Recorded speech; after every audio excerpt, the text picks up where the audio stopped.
네, 박지원 전 의원 스튜디오에서 만나보겠습니다. 어서 오십시오. 네, 안녕하세요. 요즘 그 낙선 고사라고 이제 스스로를 이제 자칭하시면서 방송 활동을 꽤 많이 하시는 것 같은데 일반 정치평론가들이 다 이게 자리 뺏기게 생겼다는 얘기까지 들려요. 제가 제한적으로 나가니까 예. 그러나 저를 찾으면 시청률이 올라갑니다. 그러니까요. 그래서 지금 요즘에 우리 의원님 모시기 하늘의 별따기입니다. 이게 수입도 의원 시절보다 훨씬 많이 늘었다는 소문도 있던데. 아닌가요? MBN이 그렇게 많이 안 주면서 뭐 이분들이 이 방송 보고 있으니까 예, 조정을 좀 하라고 좀 하겠습니다. 지금 보도국장 만나고 왔으니까 예. 어떤 조치가 금방 있을 겁니다. 알겠습니다. 덩달아 저희들도 같이 좀 조치를 취해줬으면 좋을 텐데. 그건 내가 회장님한테 말씀드릴게요. 알겠습니다. 회장님이 우리 총리 모셨잖아요. 알겠습니다. 여러 가지 이제 재밌는 여담도 사실 이제 해야 되는데 시간이 없어서 저희들이 이제 본안 바로 들어갈게요. 사실 오늘이 싱가포르 북미 정상회담 있은 지 딱 2년 되는 날이잖아요. 여러 가지 이제 감회가 남다르실 것 같은데 최근에 이 남북 관계 특히 이제 대북 전단 살포를 둘러싸고 남북 관계 또 북미 간에 여러 가지 쌓이고 있는 신경전 어떻게 보고 계세요? 굉장히 심각하다고 보세요? 아니면 그렇게까지 뭐 심각하게 볼 필요는 없다라고 보시나요? 굉장히 어려운 국면으로 올 예. 것이 왔다. 저는 그렇게 평가를 합니다. 예. 6.16 역사적인 싱가포르 회담. 이건 21세기 대사변 아니었어요? 예.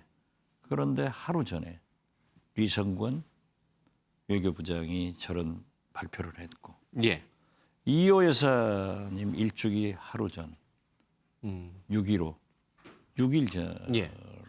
우리 한국에 대한 통신 단절 조치를 해버린 것은 저는 어떤 의미에서 보면 예. 20년 전 6.15 이전으로 돌아갈 수도 있다. 정도로 심각하다. 이거 대처를 잘해야 된다. 예. 제가 6.15 남북 정상회담의 특사를 담당했던 그랬죠. 사람으로 예. 어쩐지 우울합니다. 20년 전, 그러니까 6.15 선언이 있었던, 그러니까 남북관계 개선의 획기적인 전개가 됐던 6.15 선언 그 이전으로 돌아갈 수 있을 만큼 지금 사태가 엄중하다. 그렇죠. 이렇게 보고 계십니다. 지금 오늘 성명이 나왔습니다만은 리성건 외무상은 직접 만나기도 하셨잖아요, 여러 차례. 몇 차례 만났죠. 이분이 뭐 우리 북한을 방문했던 기업인들에 대해서도 뭐 냉면이 목에 넘어가느냐, 뭐 이재용 부회장한테 그런 얘기도 해주셨던 분인데 이분의 거친 언사는 어떻게 보세요? 그게 일상적인 북한의 용어예요. 그러니까 예. 우리가 일희일비할 필요는 없다. 예. 그런데 리성권 외교부장이 굉장히 초급 장교 때부터 예. 글을 잘 썼답니다. 그래서 그래서 노동신문에 계속 글을 쓴 게 이제 발탁이 돼가지고 예. 굉장히 강성이면서도 외교부장까지 왔잖아요. 예. 그런데 아무튼 좀 심각합니다. 심각하다.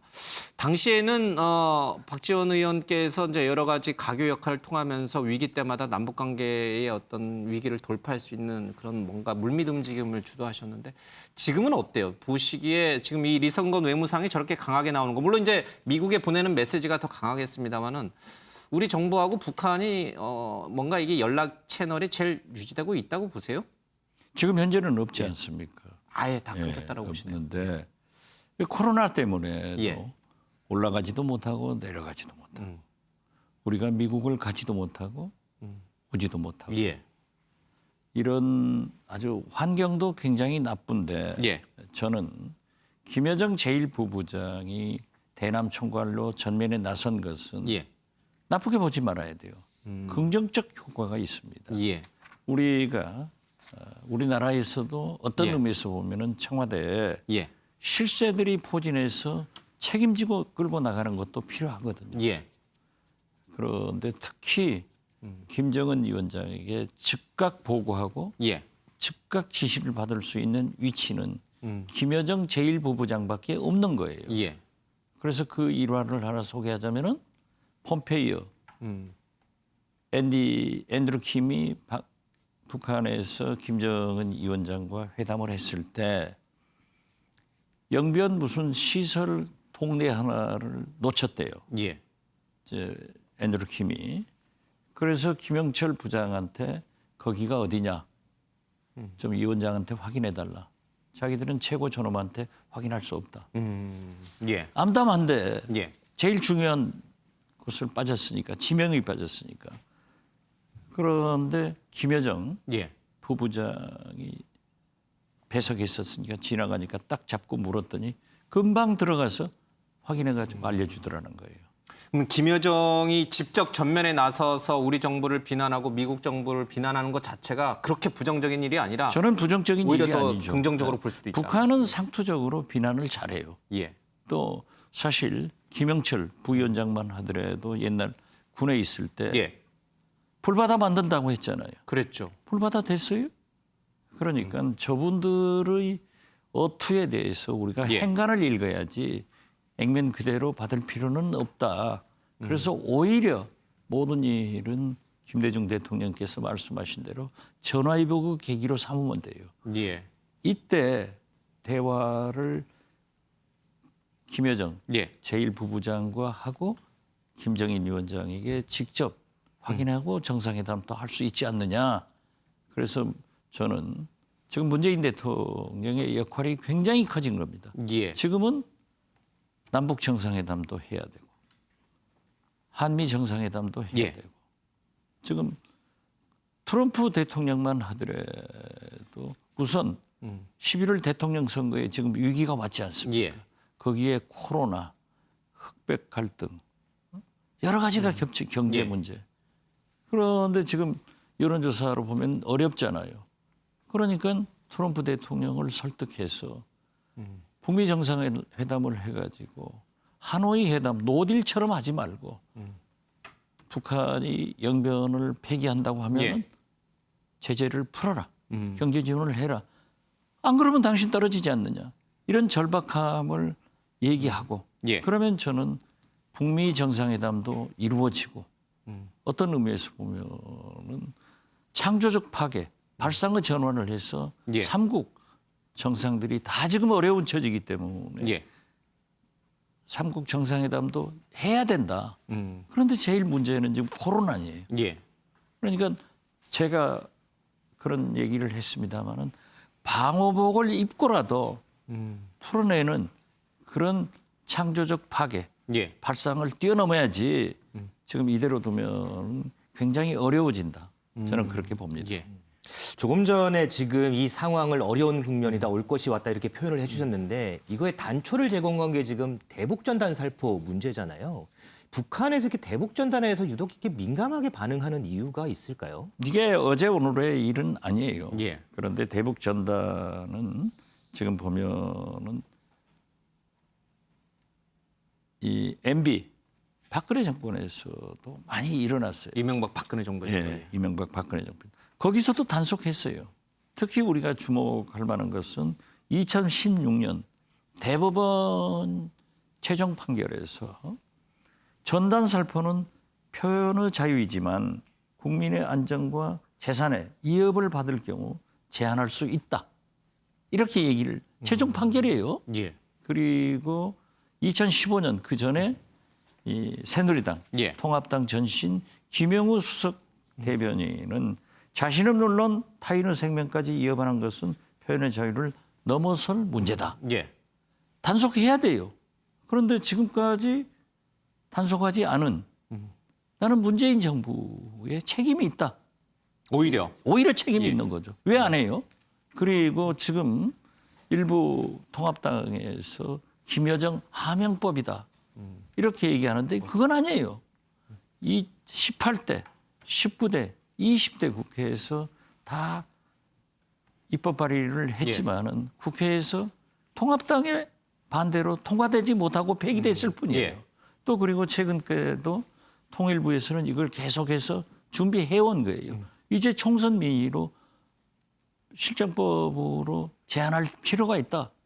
저는 그런데 이번에 뭐 청와대 안보 1차장이나 통일부 대변이나 단속하고 실정법 위반이다. 법 제정하겠다 하는 것은 아주 잘한 일이라고 저는 생각합니다. 네, 그래서 뭐 김홍걸 의원도 이제 대북전단 살포 금지법을 발의하고 지금 정부도 이제 대북전단 살포에 대해서 강경하게 대응하겠다라는 방침을 밝혔는데 그럼에도 불구하고 이 탈북민 단체들은 정부가 이렇게 강경하게 해도 우리는 계속해서 대북전단을 보내겠다 이렇게 주장을 하고 있거든요. 이 탈북민 보내면은 단체들. 실정법 단속해야죠. 단속한다. 근데 이 탈북민 자기들 단체들이 또 이럼에도 저- 불구하고 계속 이렇게 주장을 대북 전단을 날려보내겠다라고 자꾸 주장하는 이유는 주장하는 것을 어떻게 해요? 그것이 실행에 옮기느냐 아니냐가 문제지. 그리고 탈북인들의 심정은 저도 이해를 합니다.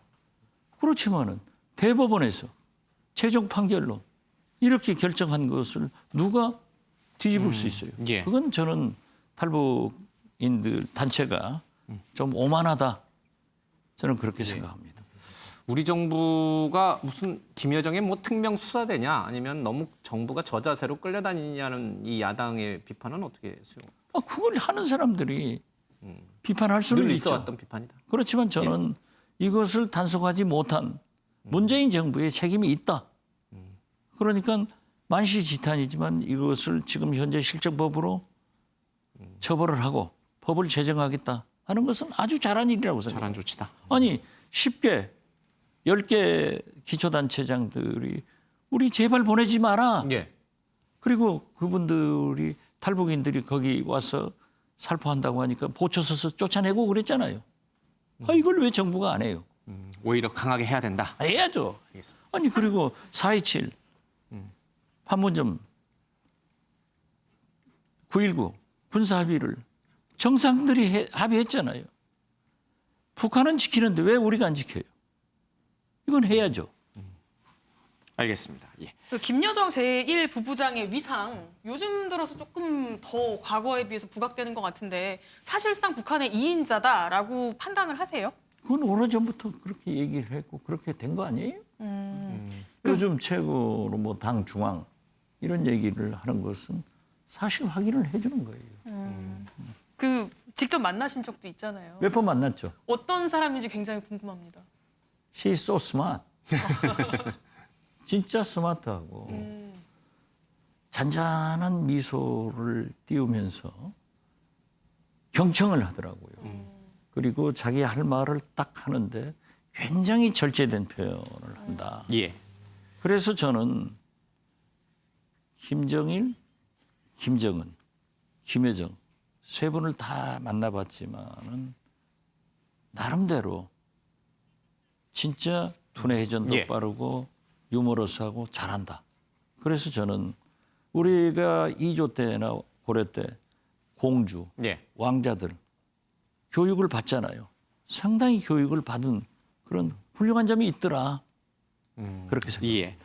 저 오히려 김여정이 나선 것이 남북 관계 돌파구를 만들 수 있는 좋은 기회로 삼아야 된다. 뭐 새겨들어야 될 부분인 것 같습니다. 진중권 씨랑 최근 청와대 참모들 간의 설전이 이어지는데 진중권 씨는 노무현 그리고 김대중 전 대통령과 비교했을 때 지금의 문재인 대통령은 정치 철학이 없다. 이제 이렇게 강하게 비판했어요. 동의하세요? 글쎄요, 그 예.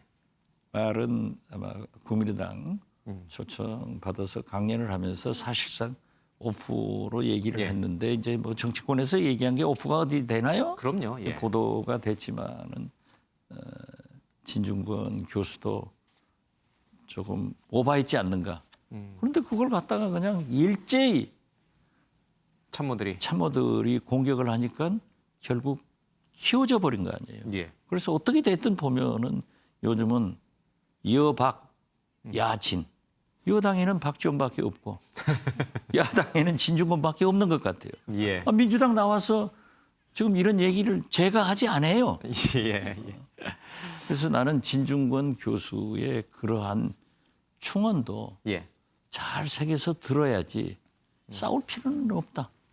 싸우면은 진중권 교수가 올라간다. 지는 싸움을 왜 해요? 알겠습니다. 늘 시간이 쫓깁니다. 다음에 진짜 한 시간을 터서라도 우리 박재능 의원의 얘기를 좀 듣겠습니다. 고맙습니다. 네, 감사합니다.